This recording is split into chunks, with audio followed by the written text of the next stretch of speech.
Tere meile kõigile! Mina olen Eeva. Nüüd on hästi. Alustame otsast peale, jah? Tere meile kõigile!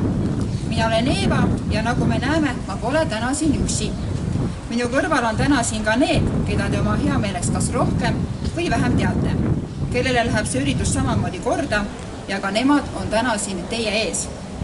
Eeva ise on Järvamaalt, kasvanud üles Kabalas ja Säreveres ning saates tänasid nendesse kohtadesse suure südame, toob ta ise teile Paidest, Eesti südamekohast siia sellega kaasa.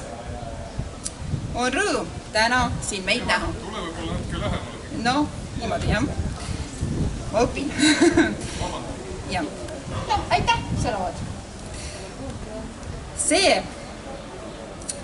Sellel rõõmul on erinevaid põhjuseid ja kohtumise põhjusel on ka omakorda erinevaid põhjuseid. See pole just see ilus vaade Toompeal, mis muidugi siit ei kao, kuid seekord on siia toonud meid see, mis on toimunud nende ilusate ajalooliste Toompea seinte vahel pea kõik need aastad peale Eesti taasiseseisvumist 20. augustil 1991. Meie eelajalugu algab aga juba varem ja ka seda me ei saa eirata. Lugupidamine on üks kindel sõna, mida see koht ja rahvas nimega Eesti väärib. Ausus on teine sõna, mis peaks olema kindel kohustus nendele, kes seda kohta teenivad ja on rahva kui kõrgema võimutahtel sinna valitud. Hoolimine aga on see kolmas sõna, mis on lihtne, kuid tegudes kuidagi olnud liiga raske, et täita. Meil on olnud pikk kannatus. Me pole ei sallimatud ega nõua midagi ulmelist. Aga paistab, et selle asemel, et seda hinnata, nähakse meid kui alamaid, kellele ülevalt alla vaadata. Tegutseda nagu omanikud kohas, mida pole neile keegi andnud ega kinkinud. Riik, meie riik on ühisvara, pärand ja aare, mille suhtes kehtivad reeglid kõigile. Siin pole välja valituid ja kõik, kes vastavad käituvad, ei vääri inimeste, Eesti rahva kui kõrgema võimukandja poolt antud kohta. Juba aastaid oleme näinud, kuidas see väike koht selle asemel, et õitseda, ägab kas halva ning ülbe maksupoliitika, varjatud tehingute, ülbuse, inimestele põhjustatud stressi ning viha, e-valimiste, ebavärdse suhtumise tõttu perekondadesse, nõuete ning tehingute, mille teostamine on olnud küsitav, hämatud migratsioonipoliitika, mis paraku näitab ka juba omi märke, märkamatuks jäänud eesti keele ning kultuuri, meditsiini, mille vastu mitmel põhjusel usaldus on kadumas, põllumajanduse, loomakasvatuse, tõenäoliselt tuleb hukata suhtumine, lageraiete, murdjate tuugenipoliitika, peatsete välisvangide, sõjapoleemika, vastandumise ja muidugi meie poolt kunagi heaks partneriks peetud Euroopa Liidu küsitava tegevuse tõttu. Kollased hinnad poodides ning sagedased uudised ettevõtete pankrotist pole ka enam midagi uut. Kollaste hinnalipikutega samal ajal tõusvas joones on ka muud toonid. Vikerkaare värvid pole enam siiras lapse joonistus, vaid on saamas pea õudusunenäoks suurema osa eestlaste silmis. LGBT propaganda, mille sunniviisilisust ühiskonnas ning eriti koolides esindab 1,5% rahva toetust omavast parteist pärit niinimetatud haridusminister, on võtnud mõõtmed, mis lööb inimeste vahele veel suuremad lõhed ning on päädimas sellega, et inimesed suure tõenäosusega tulevikus lapsi enam kooli ei lase. Mis võib olla veel sellise kurva vanemate meeleheitest tehtud otsuse tulemus? Mida teie arvate? Erinevused laste vahel, mis on tänaseks ja ilmselgelt ühe liikumise propaganda huvides nii valjuks aetud, saaks olema lahendatud neil juhtudel vastavate spetsialistide mitte ühe liikumise propagandaga koolides, ühiskonnas ning keedudest üle astudes. Selle asemel, et aastate jooksul võiks klassides olla näiteks eestlus ning näiteks kodutütarte, kodukaitse, sümboolika, kas hakkamegi eelistama selle asemel värvilist kangast, mis on saanud alguse aktivistidelt, kellel ka selle loomisel polnud Eestist ei sooja ega ka külma. See on vaid endi huve teeniv tegevus, laste tegelikest soovidest ülevaatamine ning kelle propaganda on vastumeelsust põhjustanud pea kogu maailmas. Ajal, mil selle vastu võitlevad juhtivad riigid, tugevad aatelised riigid, on meie niinimetatud 13% seltskond võtnud voli tegemaks kõike, et taoline propaganda oleks toetatud. Koolid ja ühiskond pole LGBTQ sundpropaganda koht. Veel ennem, kui ma mikri üle annan, midagi, mille ütlemisel pole muidugi mingit tagamõtet, kuid kellele see meie kunagisest ja hästi tuttavast ajast meenub, võite need sõnad minuga kaasa rääkida. 3, 2, 1. Koju ma tõttan, käes on mul nelgid, rinnas mul punane täheke helgib. Punane täheke kaugele särab, igaüks tunneb mind silmapilk ära. Palun väga, see oli minu esimese klassi kukeabitsas. Täis Leninit, mida pidi kunagine esimese klassi tirts ja poisiklutt õppima. Ajage mind vaid öösel üles ja ma vuristan selle teile ette. Mitte perfektselt, aga sõna-sõnalt. Unesegasena, aga ikkagi öeldud. Vot nii oli see koolide kohustus. See on pitser, mida te näete, mällu terveks eluks. Mina elan selle veel üle, kuid on neid, kellele see pitser on läinud sügavamale. Ning on pitsereid, mida enam muuta ei saa. Olgu ka see skalpell nii suur kui tahes. Kristiina Kallas Eesti 200-st, Eesti 200, 1,5% toetuse ja põhimõtteliselt ilma rahva mandaadita, nagu teie suur hoida Reformierakond oma kahaneva 13% toetusprotsendiga. Kas see ongi kõik, mida te soovite? Kas see ongi teie eesmärk? Teil pole õigust nii dikteerida ja kogu selle tegevuse taustal tegib küsimus, kelle huve tegelikult teenitakse. Ja veel rohkem tekib küsimus, millal võetakse lõpuks vastutus ja petitsioon, mida sa härra Hussar enam sahtlisse toppida ei saa. Ja otsene küsimus, millal tagasi astute? Aitab 13%, astu tagasi. Astu tagasi. Astu tagasi. Ja oi, me kordame seda täna veel. See kõik hetkel vajab ühte korralikku immuunsust, mida paraku nagu näha tänapäevased vaktsiinid millegipärast ei anna. Küll aga saame me hoopis midagi muud. Austatud Riigikogu liige Kalle Grünthal, palun.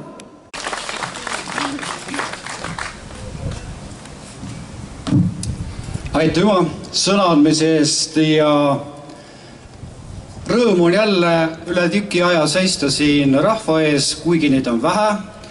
Rõõm on näha ka see nii-öelda veterane, kes on siin eelmise NETS-i ajal, nakkushaiguse ennetamise tõrje seaduse ajal, vapralt võitlesid välja tegelikult selle, et NETS sellisel kujul, nagu taheti vastu võtta, ei toiminud. Ja kahjuks ei ole neid täna siin väga palju, aga eks sotsiaalmeedial on ka siin oma mõju, sest kui ma aitasin kaasa inimesi, et nad tuleksid täna siia, siis minu näitaja ütles, et seda olid vaadanud 26 000 inimest, päris hulka. Ja toetajaid oli ka päris palju seal. Aga küsimus on praegu selles. Sotsiaalmeedia on meid ära tinistanud. Ehk siis sotsiaalmeediaga ei ole võimalik kartulit maast võtta. Sotsiaalmeediaga ei ole võimalik puid raiuda. Ja seetõttu mul on ülimalt hea meel kõigi teie üle praegu, kes te tulite päris ellu, mis on tegelikult meie põhiolemus. Sotsiaalmeedia ei ole meie põhiolemus. Ja mul on ettepanek, et need, kes on kohale tulnud, need teevad oma naabritele aplausi selles osas, et nad ärkasid lõpuks ülesse. Olete nõus?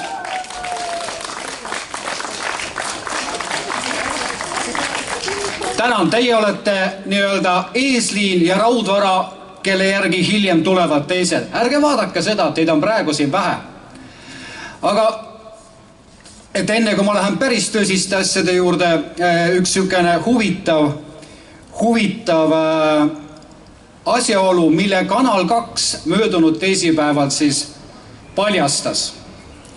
Ja nimelt oli Reporteris kajastati siis sellist uudist seoses seakatkuga ja öeldi, et sellega on hukatud Eestis möödunud aastal üle 60 000 sea. Ja ma ei tea, kelle käsul minister Johannes Terras kutsus kokku siis ajakirjanikud, et selgitada taudiga võitlust mismoodi peetakse. Teatavasti on Terras saanud ju tuntuks sellega, et tema teadmiste põhjal pidavad metssead Eestis poegima lausa 3 korda aastas. Ja minu meelest Kanal 2 reporter küsis väga tabava küsimuse siis Terrase käest ja see oli järgmine. Härra Terras, kas teie targal juhtimisel poegivad 3 korda aastas ainult emised või kuldid? Ja Terras vastas, arvan, et seda hingeelu oskavad asjatundjad paremini kommenteerida, mina oma teadmised ammutan nende käest. Saate aru, tähendab, põllumajandusminister, kes on kõige targem peaks olema, kes peaks olema juhtija, ei tea isegi seda, et kuldid ei poegi. Ja selline inimene juhib meid.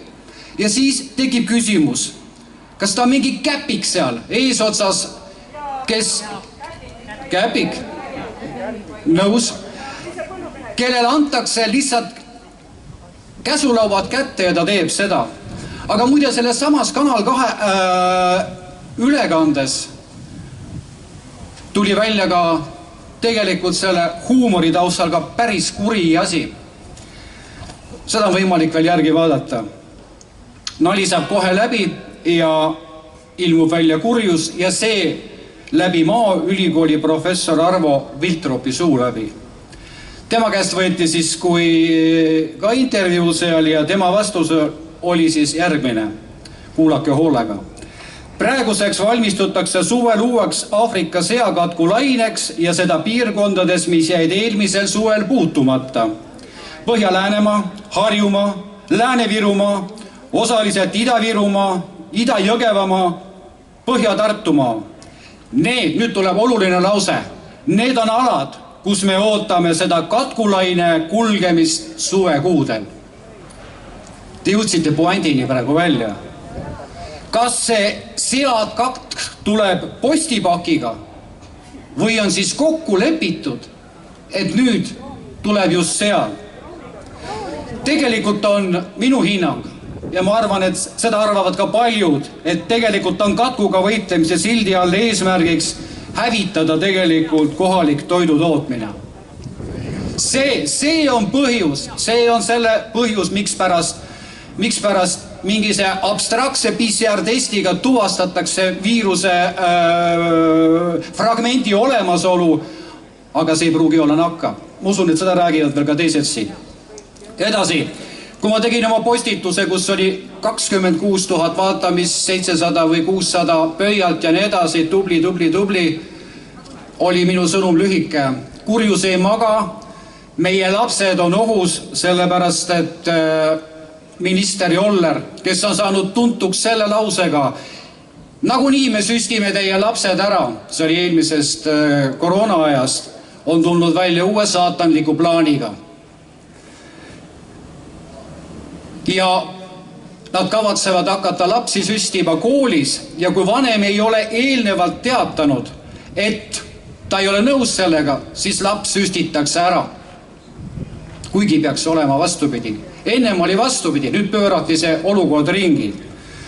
Eile arutasime sotsiaalkomisjonis seda sama küsimust ja minu meelest kõige lihtsamalt ja õiglasemalt ütles välja selle vaktsiinikahjustusega lastevanemate ühing, kellel on oma elukogemus juba olemas ja laste tervise heaolu kaitse esindaja, et koolis ei tohi olla mingisugust süstimist. Süstimine käib arsti juures, perearsti juures.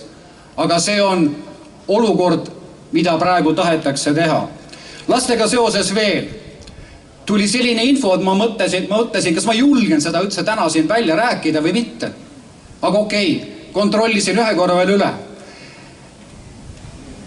Need lapsevanemad, kel on olemas poisslapsed, üks vilepuhuja, arst, perearst lekitas sellise info välja, et kuraatorid annavad neile nõu, et kui laps on kuidagi loid ja väsinud ja uimane, ütleme depressioonis, siis tuleb ta suunata perearsti juurde ja perearst õpetab teda oma nokuga nängima ehk siis onaneerima.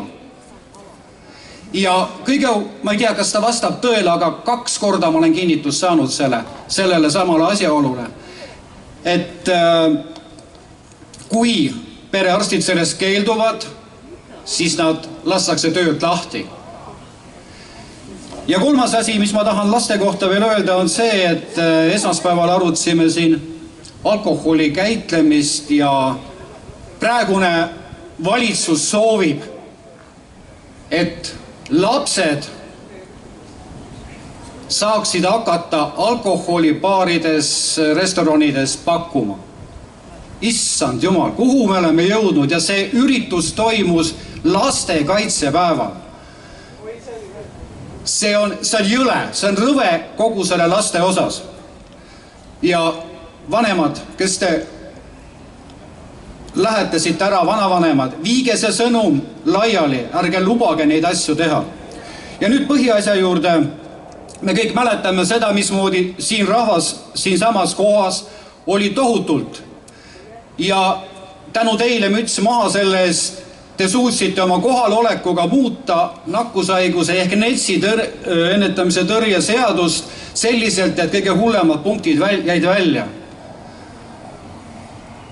Järgmisel nädalal on teisel lugemisel uus nakkushaiguse ennetamise tõrje seadus. Ma ei hakka seda pikalt rääkima, aga ma ütlen ära olulised asjad. See NETS on selline, mis ei kaitse teid praktiliselt mitte kedagi. Kui te olete kuskil kellegiga kokku puutunud ja leitakse, et arvatakse, isegi tõestamata puhul arvatakse, siis olete te nii-öelda haiguse kaitja. Olenemata sellest, kas teil on diagnoositud haigus või on tõendatud nakkushaigus ja selle tulemusena on võimalik teid sulgeda karantiini või siis kuskile mujale. Ehk siis seesama olukord, kus me kõik istusime kodus, arvasime, et meile räägitakse tõtt, saab toimuma palju rängemal kujul. Ja selles samas NETS-is on veel üks eriline punkt sees, mis tegelikult ütleb, et Eesti Vabariigis põhiseadus enam ei kehti. NETS-is on kirjas järgmist, et kui WHO, te teate seda organisatsiooni, on kuulutanud välja eriti ohtliku rahvast tervist ohustava hädaolukorra, siis Eesti järgib seda, ehk siis toimub ühiskonna sulgemine. Seesama WHO, kes on valetanud siin hantaviiruse osas, ahvirõugete osas, ebola on ka siin kõneaineks olnud. Eesmärk on tegelikult ühtne, hävitada rahvusriigid. Ja minu küsimus, kas te olete nõus selliste seadusega, et mingisugune WHO tekitab meile karantiini ja hädaolukorra? Kas te olete nõus? Ma olen siin palju rääkinud sellest WHO-st veel, aga ma ühe asja ütlen veel. Tegelikult oli see suur programm, seesama NETS, lastekaitseseaduse asjad ja nii edasi, pidid minema paralleelselt sellega, kuna maikuus pidi toimuma WHO mingisugune assamblee, kus siis taheti lisada üks pandeemia leppe osa, et riigid on nõus sellega, et patogeene ehk siis igasuguse erinevaid haigustekitajaid hakatakse arendama ja jagama. Ja riigid ei kirjutanud sellele alla. Nii et meie see NETS ja lastekaitseseadus jooksis oma ajast ette. Võib-olla meil on veel aasta aega armuaega, ma ei tea seda. Aga ma olen halanud siin palju, mis on vahendid, mida me saaksime teha. See silt aita vastu 13% astu tagasi. See seltskond, kes praegu seal infotunnis vasta, Kristjan Michal, Tšahkna ja Ligi, muigavad ja naeravad selle peale. Üks variant on see, nad tulevad siit varsti välja, võtke mobiiltelefonid ja minge küsige, miks te teete niimoodi. Aga ma usun, et teid on liiga vähe täna selleks siin. Ikka teete, kell 2 lõpeb, see on teie õigus ja võimalus teha, rahvas läheb oma alluvate juurde. Mis tegelikult aitab, on üle-eestiline streik, transport seisma, kauplused seisma, ma tean, keegi ütleb, kus ma tööd saan, kus ma raha saan. See asi läheb veel hullemaks. Üleüldine streik, pidevad surveavaldamine just rahva poolt. Meie seal opositsioonis oleme võimetud. Aga mina loodan ja mina usun teile, et te saate sellega hakkama, et see valitsus saata prügikasti. Olete nõus? Aitäh! Ma ise mäletan neid meeleavaldusi, millest ma olen osa võtnud, kus on olnud siin platsi peal tuhandeid inimesi, aga ajad on muutunud ja nii palju, kui ma olen inimestega rääkinud, see valitsus, kelle kohta on siin täna plakat, aitab 13%-line valitsus, tegelikult neil on olnud isegi ka veel väiksem see number ja see kõigub, aga ütleme seal sellises suuruses ta on.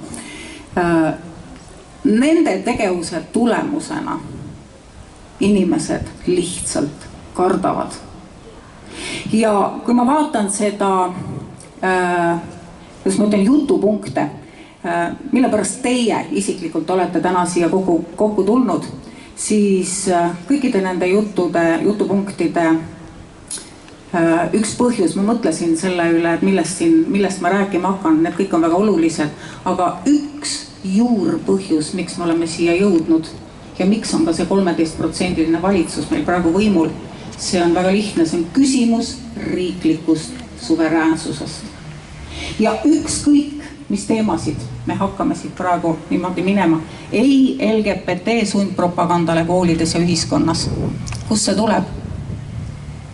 Eestlased ei ole kunagi seda tahtnud.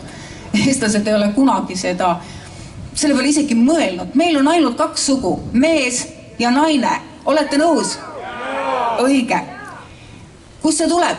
See tuleb väljast. Ja miks seda tehakse? Sest me ei ole enam suveräänne riik. Miks seda tehakse? Sest meie valitsused on seda nüüd järjepidevalt surunud meile peale kõik need asjad, mille vastu ka meie oleme võidelnud. Ma arvan, et te olete olnud siin ka nendel suurtel meeleavaldustel ja teil on olnud see üks mõte, kui ma tulen siia, siis ma saan midagi teha ja minust sõltub midagi ja mind võetakse kuulda. Aga nüüdseks on selge, et see ei ole nii ja põhjus on väga lihtne. Me ei ole suveräänsed, meie valitsus, kõik valitsused peale 2021.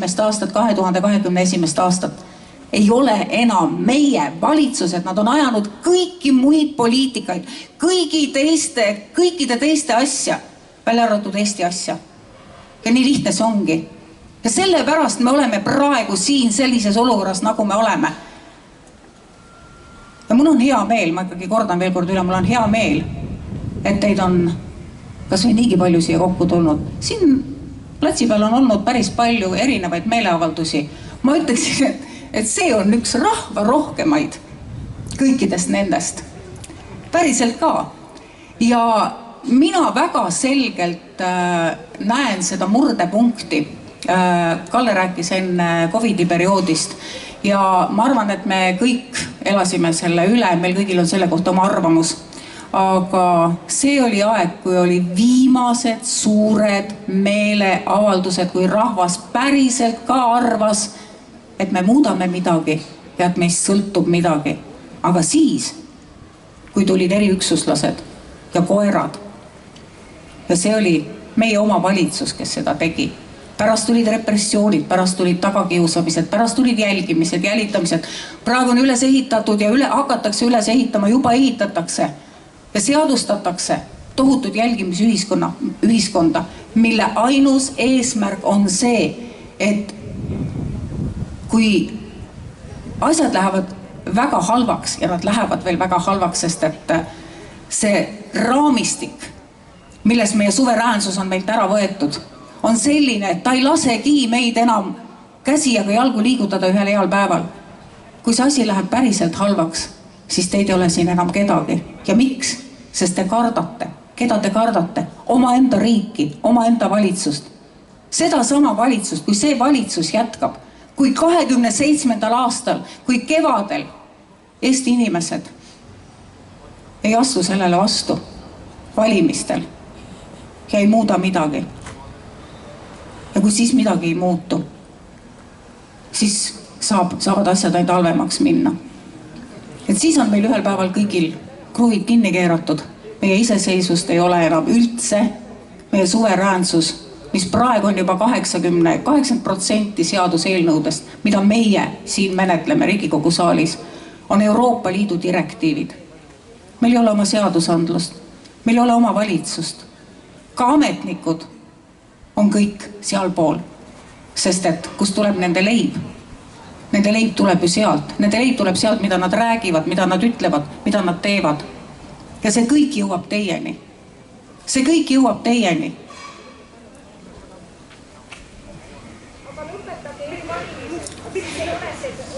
E-valimistega, jah, eile oli meil Riigikogus Riigikohtu esimees Villu Kõve. Ja mida ta ütles? Ma soovitan teil seda väga järele vaadata. Meie erakond on võidelnud e-valimiste vastu. Ja aktivistid Märt Põdraga eesotsas on võidelnud selle vastu, nad on ära tõestanud. Me võime öelda, et kas me usume või ei usu, aga nad on ära tõestanud, seal petetakse, seal valetatakse. Me oleme käinud kõik etapid läbi, mis on Eestis seaduslikult võimalik, et võtta need e-valimised maha. Me oleme teinud kaebusi peale valimisi, enne valimisi, nüüd. Need jõuavad kõik Riigikohtusse. Mida ütles eile Villu Kõve?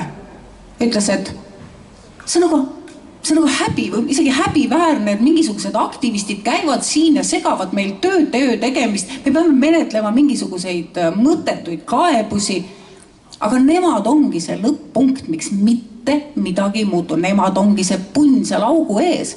Sest kõik kaebused, ükskõik mida te teete eraisikuna, erakonnana, aktivistide grupina, MTÜ-dena, kõik jõuavad lõpuks Riigikohtusse. Ja Riigikohus ütleb teile, pole midagi kaevata, teil pole kaebeõigust, kõik punkt. Et me olemegi seal alguspunktis tagasi. Aga ärge heitke meelt. Ärge heitke meelt. Teisel pool ookeani on see valimiste asi päris korraliku tähelepanu all. Ka see valimiste asi, mis meil siin Eestis on ja mitte ainult seal. Ja need protsessid võtavad aega ja ma väga loodan, et jõuavad mingisugusesse meile kasulikku punkti, Eestile, Eesti rahvale kasulikku punkti 2027. aasta märtsi valimisteks. Et neid probleeme on nii palju, see on jällegi, see on küsimus suveräänsusest, see on küsimus riiklikust suveräänsusest. Kas meil on ausad valimised või meil ei ole ausad valimised? Nii lihtne see ongi. Mina ütlen, et ei ole ausad. Teie ütlete, ei ole ausad. Ei ole ausad. Aga Michal, kes on praegu seal infotunnis ja ma tulin sealt ära, ma mõtlesin, et mul vererõhk tõuseb, ei saa seda kuulata. Oli järjekordselt hästi ülbe vastates, aga tema ütleb, et tema usub e-valimisi. Seesama 13% valitsust, nemad usuvad e-valimisi, aga nende käes on kõik hoovad praegu. Aga pange põhiseaduse hääletusele. Kas meil on või ei ole teda? Põhiseadusega on selline lugu, et ega mina ka ei tea, kas meil põhiseadus enam kehtib. Mina väidan, et põhiseadus enam ei kehti, sest et meil on juba, põhiseaduse muutmine on väga keeruline Riigikogu protsess või seadusandlik protsess. Aga nad ongi läinud teist teed. Nad on läinud jälle kõverteid mööda pettuse, valetamise, vassimise teed.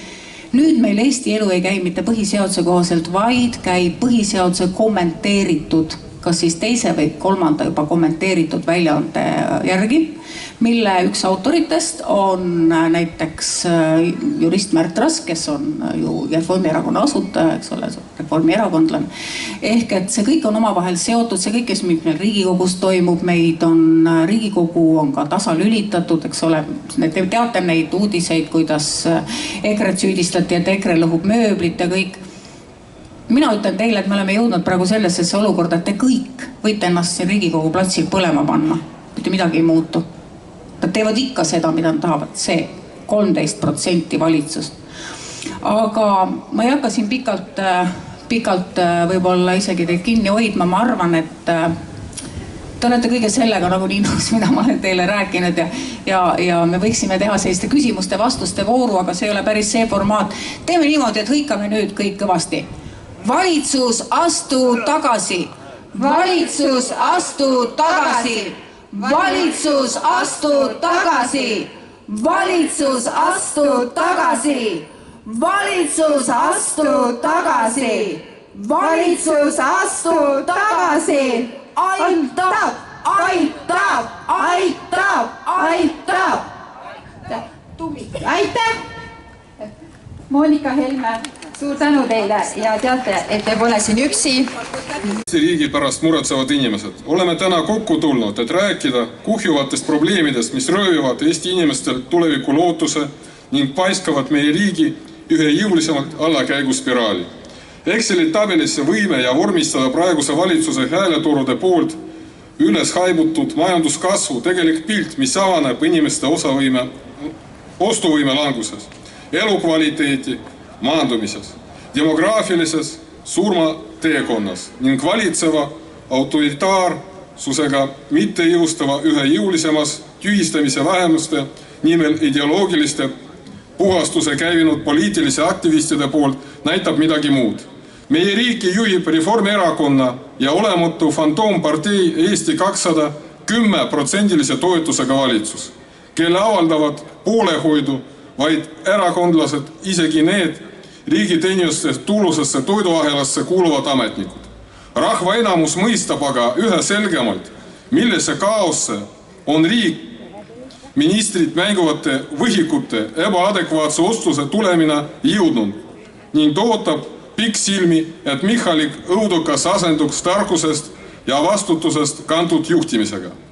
Valitsuse tegevus kinnitab, et Michaliidid vihkavad rahvast, sest ühtnes kättemaksu imuga võib seletada olukorda, kus sügavas demograafilises kriisis ei suuda valitsus midagi ette võtta, tagamas lastega peredele kindlus tulevikus. Tulemuseks on Eesti sünnituskorral langemine tasemel 1,16 last naise kohta, rahva säilimiseks peaks kordaja olema vähemalt 2,1. Meil ei jätkuvat raha, et maksta tõhusat lapsetoetusi. Hiljuti teatas sotsiaalminister Karmen Joller siiski uhkusega, et üksikema toetus tõuseb 80 eurolt koguni 100 eurole ja tõuseks veel, aga vaat seda raha eelarves pole. Kulla vihkavad valitsejad, vaadake üle oma ministeeriumise koosseisud, kus jätkuvad piisavalt võidja keerutajad, kes tootavale tööle saata. Uurige, kas palgalehti, sealhulgas enda palganumbrid. Kas olete helde palga ikka välja teeninud? Kas teie tooli soojandajast poliitilised nõudnikud väärivad tuhandetesse ulatavat palku?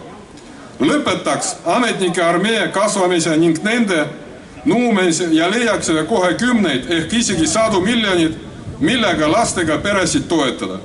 Koolides pakutava toidu kvaliteedi parandada. Laste kultuuri ja huvihariduse eest maksta. Küsimus on tahtmises ja riigiaparaadi võimalustega vastavusse viimises, mitte raha puudumises. Michalik riik raiskab raha ettevõtmisele, millel pole perspektiivi.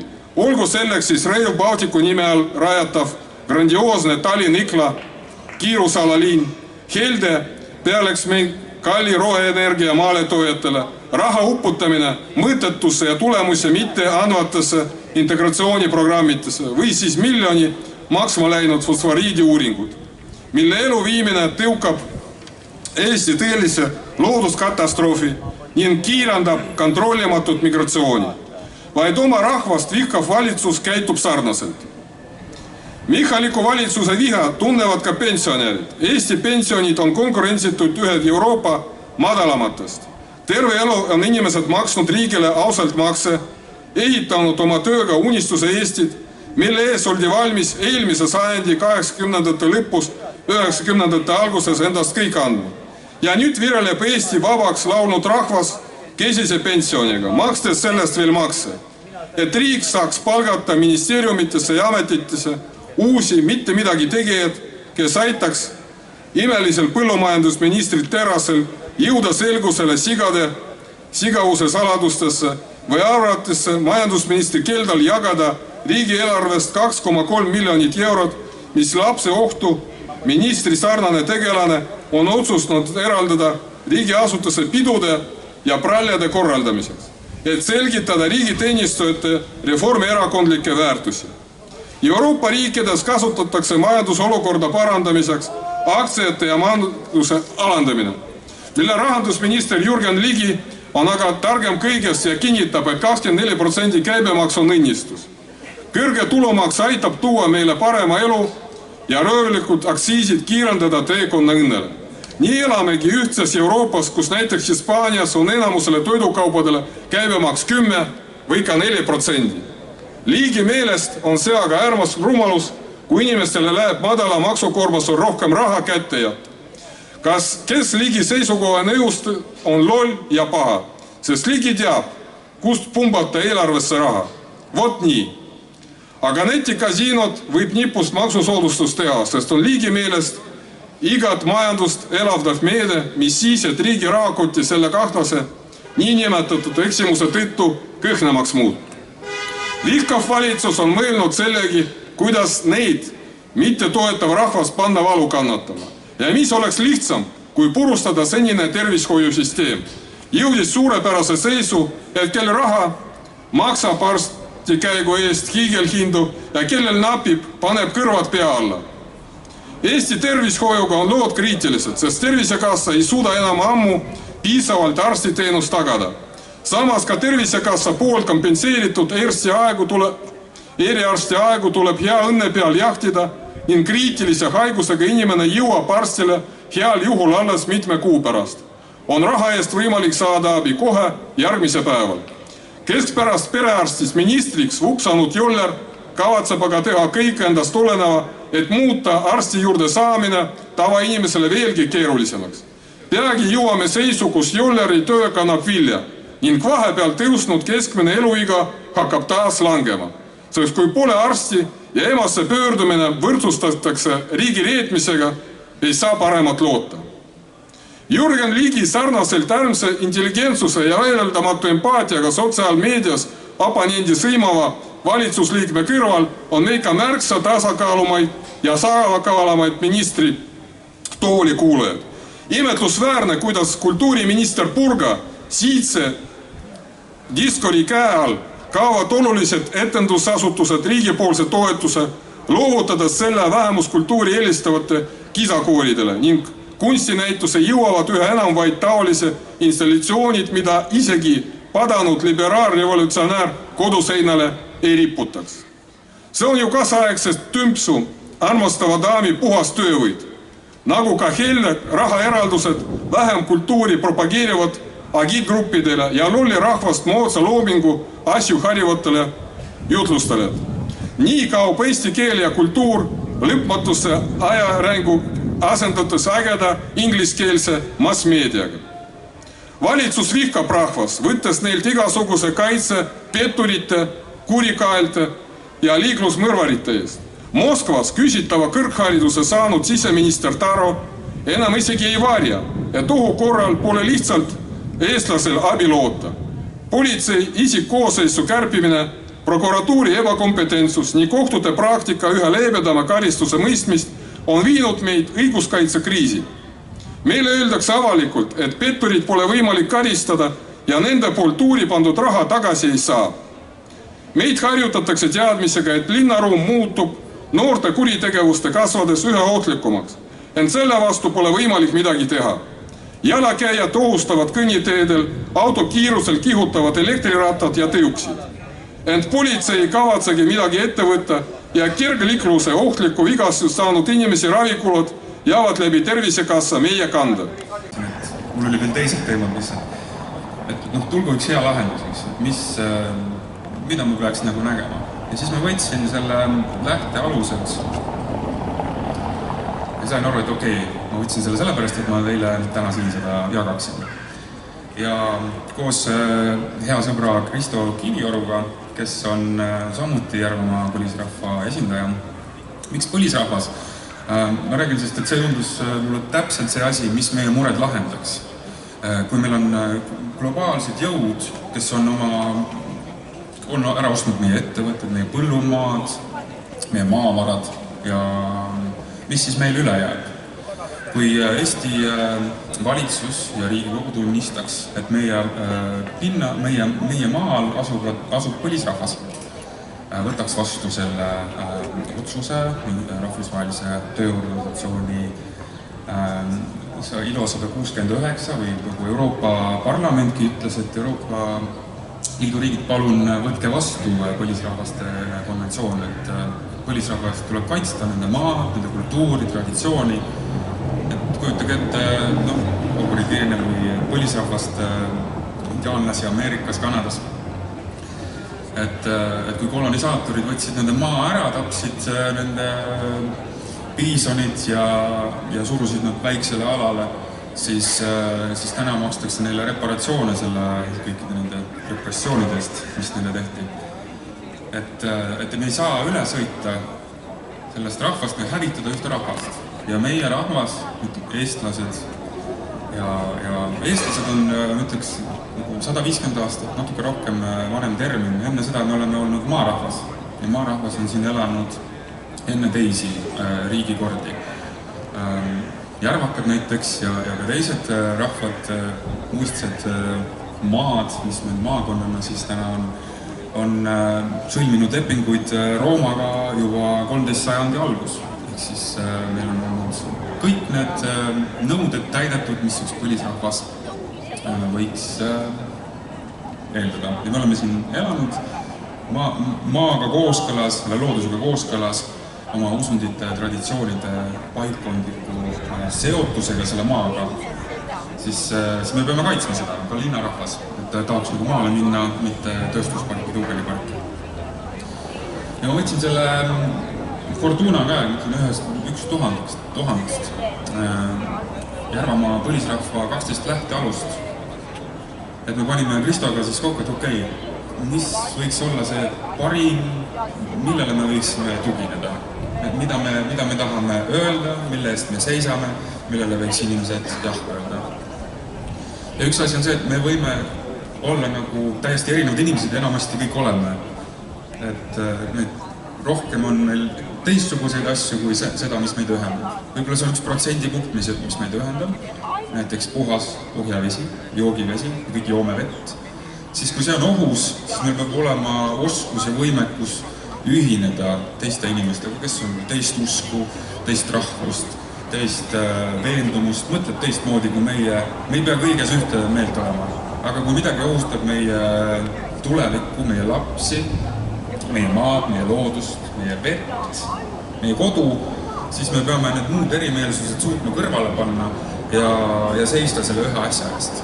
Ja üks asi, mille eest ma seisan, on siis põhjavesi, mida karjäärid ja tuugenite asi metsikult ohustab. Tänane valitsus on lihtsalt üle rullimas. Keskkonnaameti esindaja on ennast kisketeks ristinud Tartu Ülikooli ühel konverentsil, kes siis kohaliku omavalitsusi murdma on asunud. Ja see ei ole mitte õige suund. Aga esimene lähtealus, mis me kirja panime, on tõde ja looduslik kord. Me tunnistame, et on olemas üks objektiivne loomu- ja loodusõiguslik tõde. Kõige paremini ilmneb see vabas sõnas ja kartmatult väljendatud kogukonna tahtes ning elava allasurumata arutelu kaudu. Ehk siis tsensuuri ei ole. Niimoodi me saame kõige lähemale tõele. Ja kui me tunnistame kõrgemat jõudu, on see siis Jumal või loodus, siis see teeb sellise alandlikkuse, et me ei proovi ise nagu lihtsalt kõike endale saada, vaid me julgeme olla ka andjad. Teiseks, me oleme iseseisvad ja vabad, väljendama oma tahet, otsuseid ja usku. Me ei vastandu, vaid ühendame. Me ei võitle võimu nimel, vaid seisame väärikuse, loomu ja elava tuleviku eest. Tõeline vabadus rajaneb vaimses, majanduslikus ja praktilises ise otsustamises ja igaühe isiklikul vastutusel. Et siis see on sinu teha, see on minu teha ja see on see, et me võtame nagu kätte ja anname endast parima. Teeme, mis me oskame. Kui sa näed paremini, oled targem, siis see on kohustus sul midagi öelda, midagi teha. Et see ignorantsus on see põhjus, miks need asjad on nii kaugele läinud. Et me lubame seda, mis siin toimub. Et see on lihtsalt nagu lolluse tekst. Ja see peremehe õigus, see ongi see põlisrahva teesi mõte, eks. Osalusdemokraatia. Kogukonnal, inimestel peab olema reaalne võimalus osaleda poliitilistes otsustusprotsessides, ka valimiste vahelisel ajal. Muuhulgas peab inimestel olema võimalus valitud saadik vääritu käitumise korral tagasi kutsuda. Täna me oleme siin pole midagi teha. Aga kui me valime oma esindajad, me peame nägema, kõik on nõus, tema esindab meid. Praegu me ei tea, me paneme kuskile kasti või mingi e-hääle ja siis kuulame, kuidas seal midagi juhtus ja ei tea, kas need ikkagi on meie valitud esindajad, eks. Ja tagasi ka ei saa kutsuda. Et see on see põlisrahva liikumise üks selline ühine teema. Kuskil aasta tagasi, 5. juuni aasta tagasi käisime siis põlisrahva koostöökoguga siin Riigikogus, andsime üle oma pöördumise rahvaalgatuse, saarlaste algatatud ja milles muuhulgas nõudsime kõigepealt tuulikute ja projektide peatamist ilma meie vaba nõusoleku olemasoluta. 4. arendame kogukonna sisest ja kogukondade vahelist koostööd. Kogukond elab koostöös, mitte konkurentsis. Iga kogukonna liikme panus ja anded on olulised ja väärtustatud. Me loome ühiselt, toetame üksteist ning teenime kõrgemat hüvangut. Kui märkad, et kuskil on miskit puudu, siis tule ja aita. Koos tegutsedes sünnib jõud. 5. me ei tunnusta mõjujõude ega võimu, mis toimib vaenulikult elu ja loomu vastu, õhutab hirmu, allasurumist või loodusliku koosluse ning traditsioonide allasurumist. Me seisame rahumeelselt ja vankumatult korruptsiooni, represseerimiste ja ebaõigluse vastu. 6. Mets, põllumaa, veekogud, maavarad ning elukeskkond tervikuna kuulub kogukonnale, mitte välistele võimudele. Meil on esmaõigus nende kasutamise või mittekasutamise üle. Toidu ja loomakasvatus peab põlisrahvale olema võimaldatud piiranguteta. Praegu on nii, et me maavarad justkui antakse ära, kuskil mingid üle Atlandi ettevõtted omavad meie maavarasid juba peaaegu. Mets läheb graanuliks Taani ja maarahvas ei jaksa endale küttepuidki osta. Rääkimata põrandaplangusteks, et pange seda OSP-d. Ei ole normaalne. Saame aru. Kogume, arendame ja anname edasi esivanemate teadmisi ja oskusi ning pärimuskultuuri. Tunnustame esivanemate tarkust ja vaimu, mis on jätkuvalt meiele. Et siis saame aru, et meie oleme tänased kultuurikandjad ja ehitajad. Ja see on meie teha, mis tulevikus on. Et sina oledki esivanem oma järeltulijatele. Iga piirkonna vaimseks südameks on kogukonna kool. Meil on õigus edastada, arendada ja elus hoida oma keelt, kombestikku ja vaimset pärandit. Lapsevanemal on õigus valida oma lastele hariduste, mis peegeldab nende maailma tunnetust ja põlvkondade vahelist tarkust.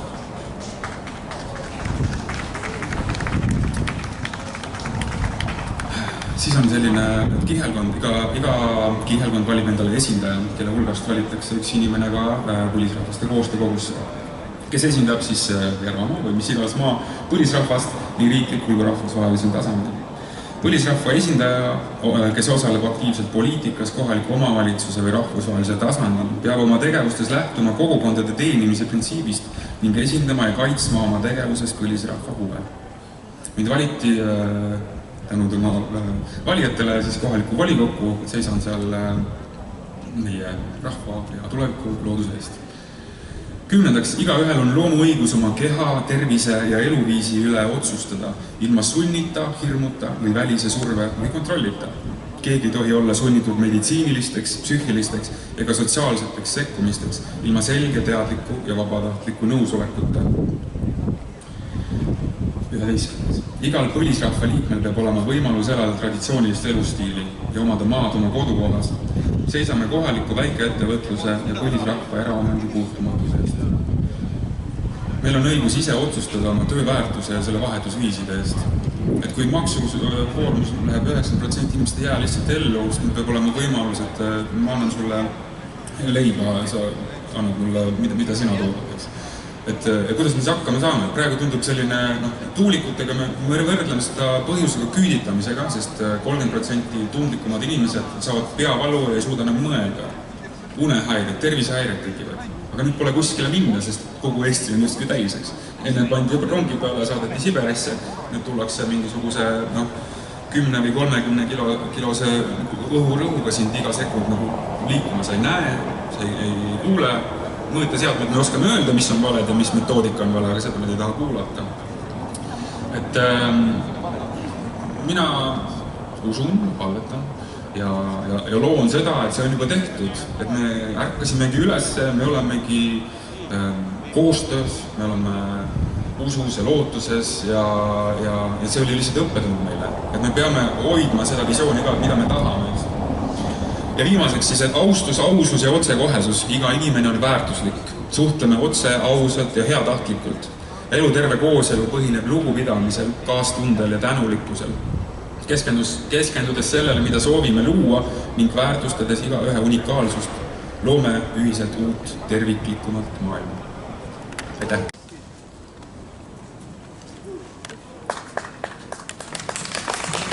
Tere! Kuna ma olen koolipapa, siis ma räägin lühidalt ja räägin nii, nagu asjad päriselt on. See läbi hariduse teema, nagu üles sai pandud, on see, et ma olen koolidirektor olnud 25 aastat. Ja 25 aastat olen hoidnud inimeste, noorte, vaimset tervist nii terve, kui vähegi võimalik on. Ja siis juhtus üks hull asi, et hakati inimesi korteritest välja tõstma, sealhulgas ka minu õpilaste perekondi. Ja mitte välja tõstma, vaid tuleb auto ette, laetakse asjad peale, asjad pannakse tänava peale ja siis nägemist. Mina mõtlesin, et mis aeg see nüüd on, et kunagi tuli üks pikkade kummimantidega vennad tulid kohale ja siis viisid perekonna minema ja tõid 25 aasta pärast võib-olla tagasi, see, kes ellu jäi. Et kuidagi väga naljakas oli. Ja siis hakkasime pihta.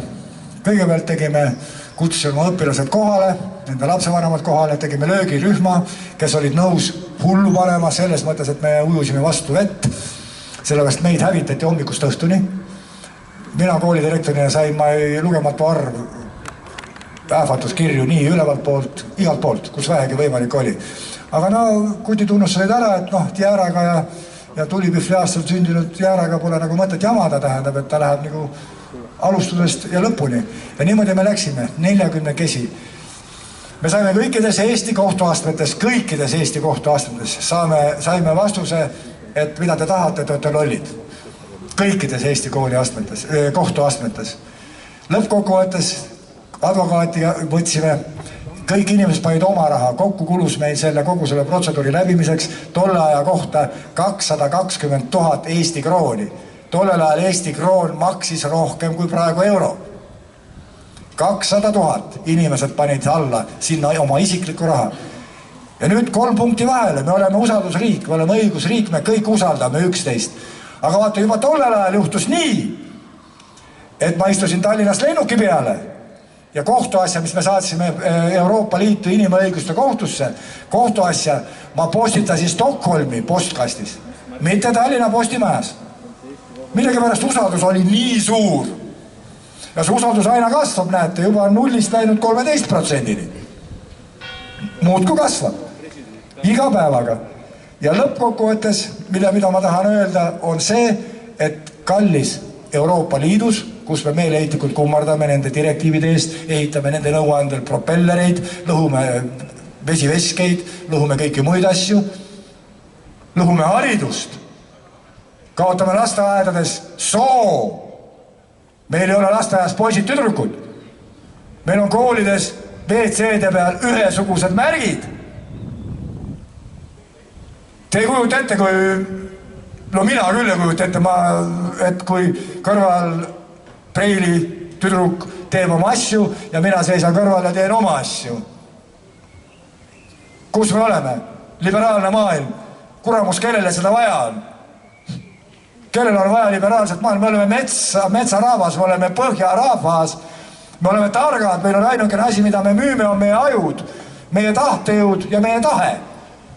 Kui meil seda ei ole, siis järelikult me pole mitte keegi. Me ei ole orjarahvas. Miks meist tahetakse teha orjarahvast? Oskar Luts kirjutas õigesti, ega Eesti inimese pole rohkem vaja kui külakooli haridust. 4 klassi. et oskab suurte kirjavigadega oma allkirja kirjutada. On ju? Rohkem pole vaja. Ülejäänud on juba privileeg. On nii või ei ole? Teie ei ole kooli inimesed, te äkki ei puutu kokku õppekavadega. Õppekavad muutuvad juba selliseks, et tule taevas appi.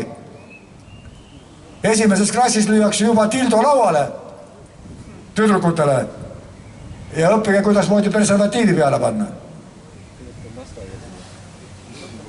Soliidne.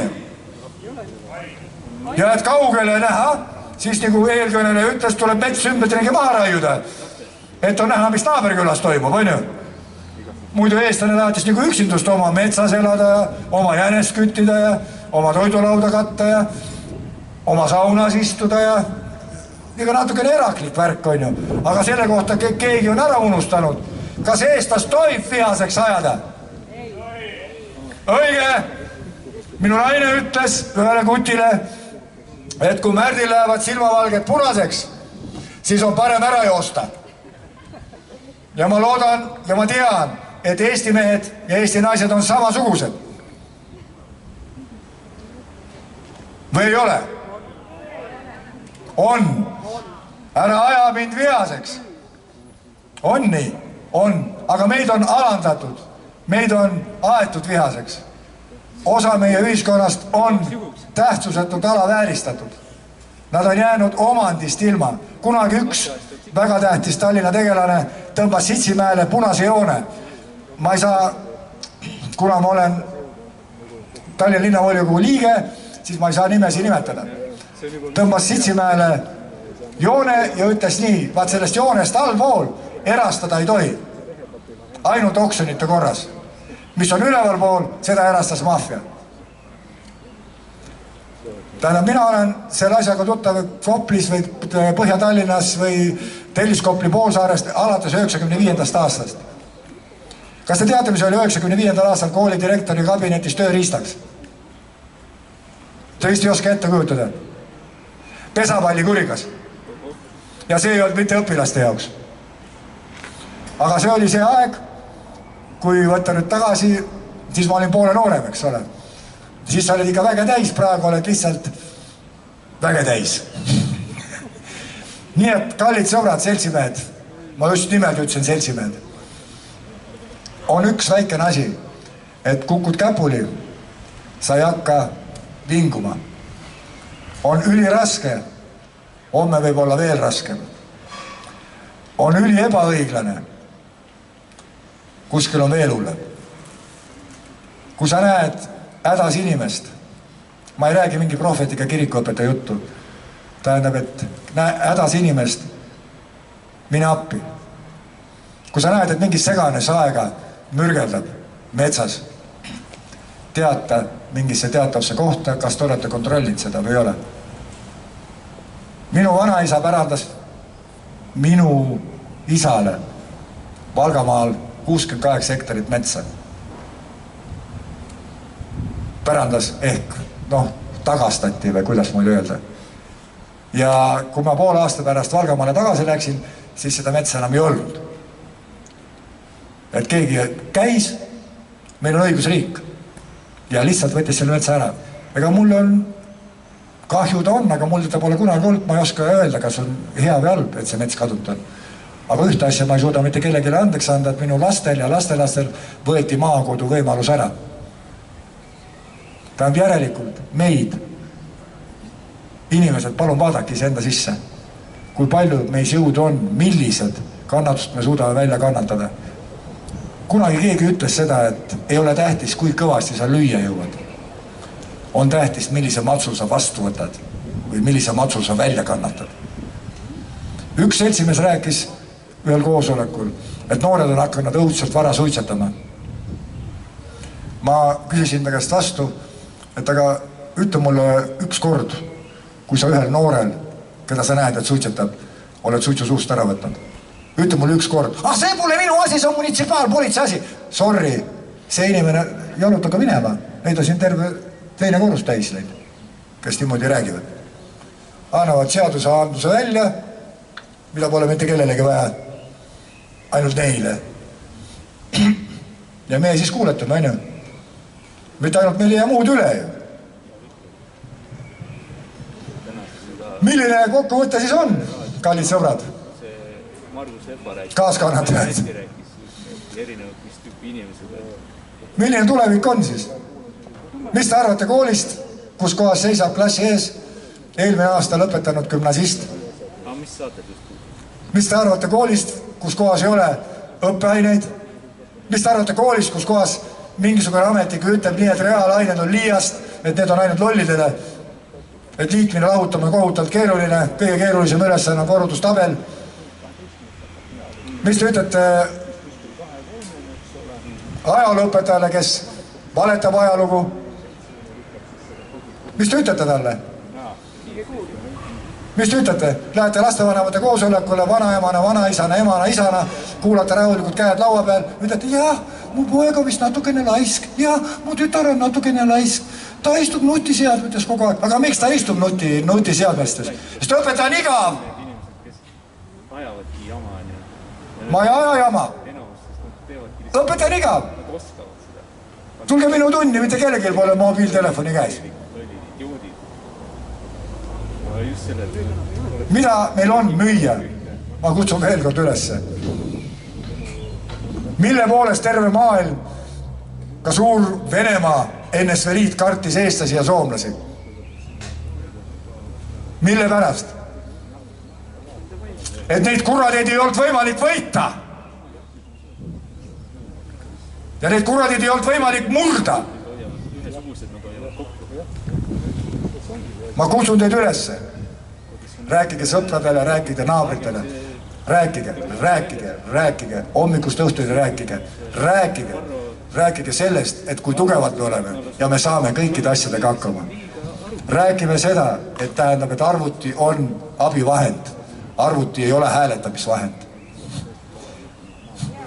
Ta on abivahend. Arvuti teeb seda tööd, mida sina ei viitsi teha. Rääkige seda. Võtke jalad kõhu alt välja, minge hääletamispäeval hääletama. Öelge oma sõna välja.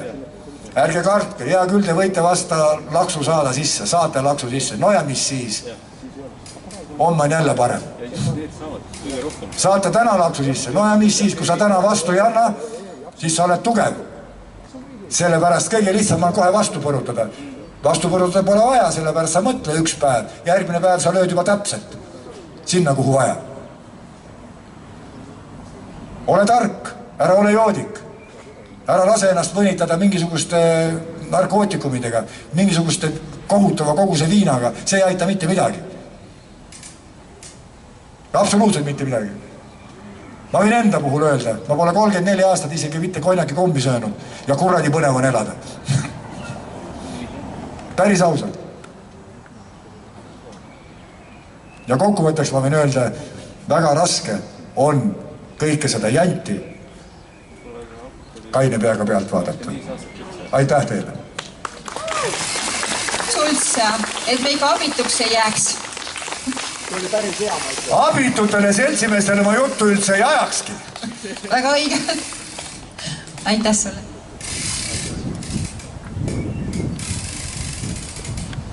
Ja ütlemata, kuna öeldi abituks, tähendab, et palun saatke oma lapselapsed ja lapsed minu kooli. Nendest tulevad seal normaalsed Eesti kodanikud välja. See ei ole mitte koolireklaam. Neid seal ei piinata, neid seal ei ahistata, neid seal... Üks kõnnib üle platsi praegu. Nii et, palun. Paneme ka järjekorra valmis siis. Teeme nii.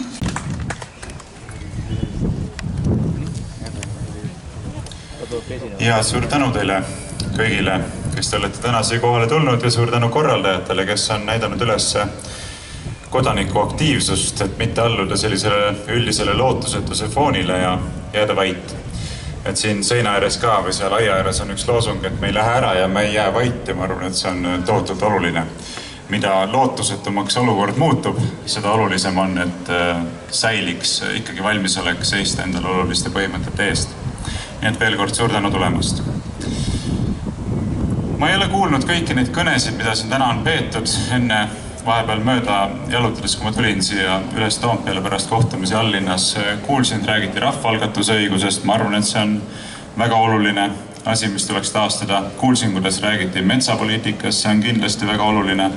Olen kuulnud, kuidas räägiti hariduspoliitikast, sotsiaalpoliitikast, ilmselt on räägitud ka majanduspoliitikast, julgeolekupoliitikast ja muudest aspektidest.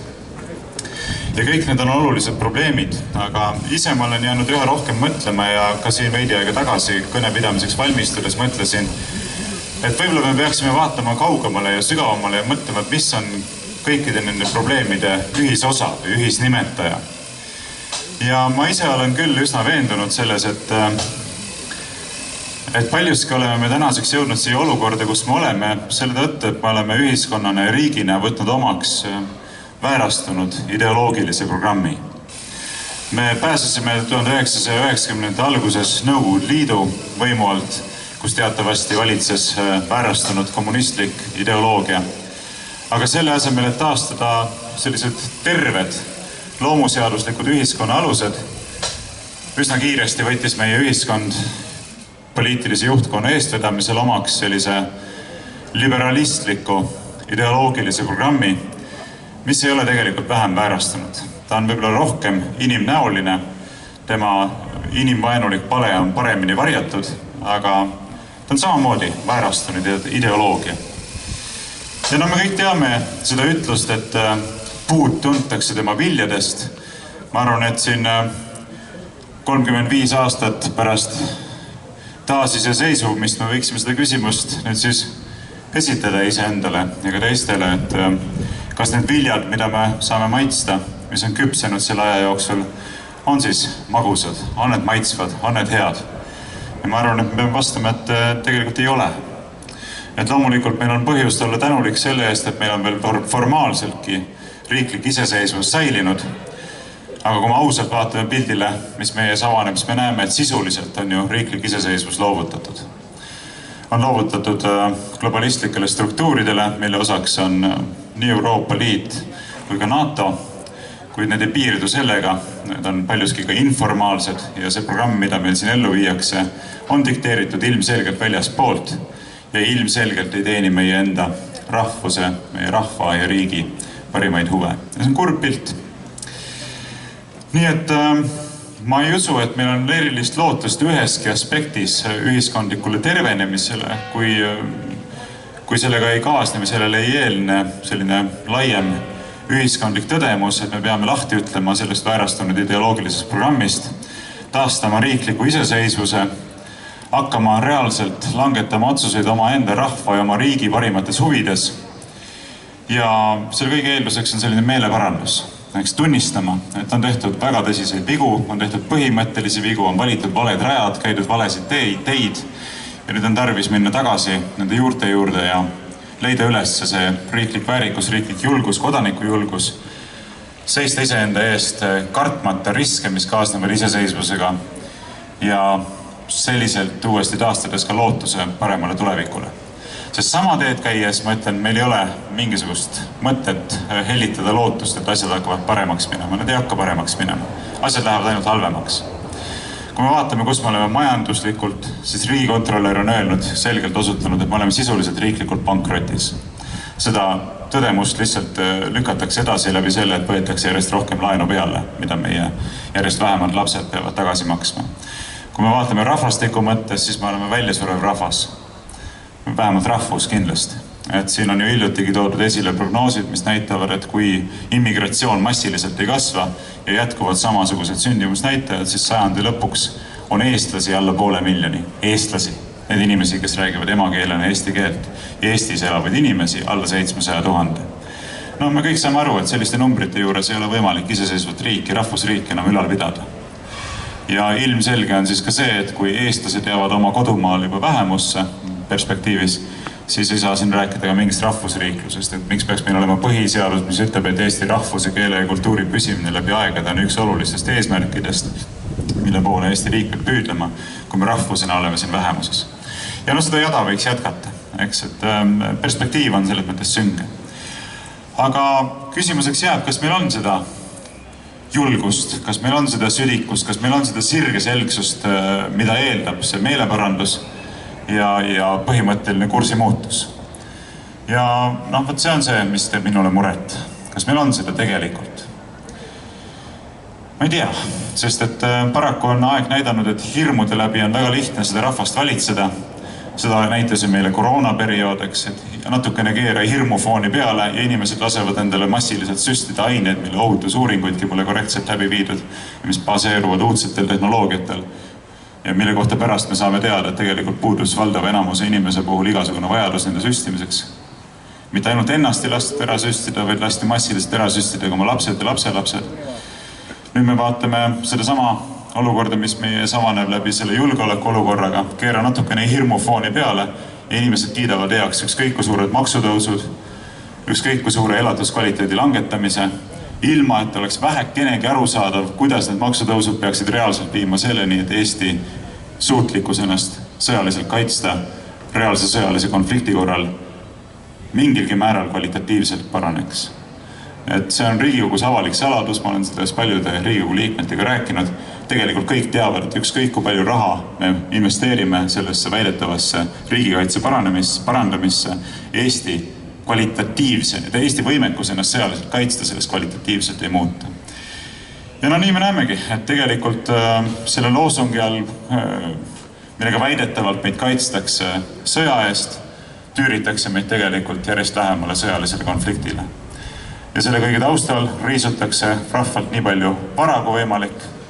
Ilmselt hakatakse kaevandama veel massiivselt maavarasid, mida annab siit välja vedada, mille arvelt õnnestub veel päris palju riisuda, kuni siis lõpuks muudetakse Eesti maa sõjapidamise platsdarmiks ja mängitakse oma huvid ka sedapidi välja. Ja kes on kõige selle kontekstis lõpuks täielik kaotaja, on Eesti rahvas, mis tallutakse jalge alla. On väga kurb, kui see kõik nii läheb ja ma ei taha kellestegi süstida lootusetust, aga mida ma ütlen tõesti on see, et kui me ei leia endas rahvana üles seda julgust teha see põhimõtteline pööre ja hakata viljelema iseseisvuse eelduseks olevat poliitikat, siis meil ei ole mõtet loota mingisugusele paremale tulemusele või tagajärjele kui see, mida ma kirjeldasin. Aga mida eeldab see pööre? Ja ma ütlen ka selle selgelt välja, et see jääks selliseks udujutu tasandiks. Kindlasti mitte ainult seda, aga muu hulgas eeldab see pööre minu kindla veendumuse kohaselt väljaastumist nii Euroopa Liidust kui ka NATOst. Ja ma tean, et see viimane eriti on väga ebapopulaarne seisukoht. Eesti ühiskonnas sellele positsioonile on toetust minimaalselt, aga kui ma saan midagi mõttekat teha parlamendi liikmena ja poliitikuna, siis ma tulen siia lavale ja ütlen selle avalikult välja. Mina arvan, et Eesti rahvuse, Eesti keele, kultuuri, Eesti rahva, Eesti riigi püsimajäämise eelduseks on väljaastumine Euroopa Liidust ja NATOst ning neutraliteedipoliitika omaks võtmine. Jah, sellega kaasnevad ka riskid, loomulikult, aga ma olen 100% veendunud, et reaalse sõjalise konflikti korral ei kaitse NATO meid kõige vähemalgi määral. Fakt on see, et NATO, mis taandub paljuski Ameerika Ühendriikidele, on struktuur, mille kaudu on viidud ellu pikaajaliselt Ameerika Ühendriikide geopoliitilisi huve. Eestiga on osalenud mitmetes agressioonisõdades selleks, et olla kuulekas NATO liitlane, aga terve NATO ajaloo jooksul ei ole Ameerika Ühendriigid ühtegi korda reaalselt ühegi teise NATO liikmesriigi kaitseks sõtta astunud. Ja ma arvan, et suure tõenäosusega nii lähebki, et enne jõuab NATO oma loogilise lõpuni, kui päriselt ameeriklased kunagi ühegi NATO riigi kaitseks sõtta astuksid. Aga mida me näeme kuni me selle tagajärjeni jõuame või selle tulemiseni jõuame, näeme seda, et me jätkuvalt ostame sadade ja sadade miljonite või miljardite eest igal aastal sõjatehnikat, mille järel saame teada, et tegelikult moona selle tehnika kasutamiseks meile tegelikult ei müüdagi, sest seda on vaja kuskil mujal või peremeestel endil, eks.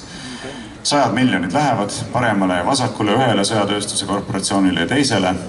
Eesti rahvas vaesub ja siis, kui me lõpuks sõtta jõuame, kui meie territooriumil hakatakse sõda pidama lõpuks kõige selle tagajärjel, siis ei astu meie kaitseks välja mitte keegi. See on see reaalsus, mida ma arvan, et me saame näha või meie lapsed saavad näha. Ja kui me kursimuutust teha ei suuda, siis ei olegi midagi muud teha, kui meile kaasa tunda.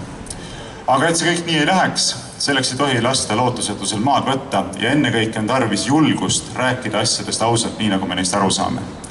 Kas see, mida ma teile praegusel hetkel räägin, on tingimata tõde? Ma ei tea. Võib-olla lähevad asjad teistmoodi.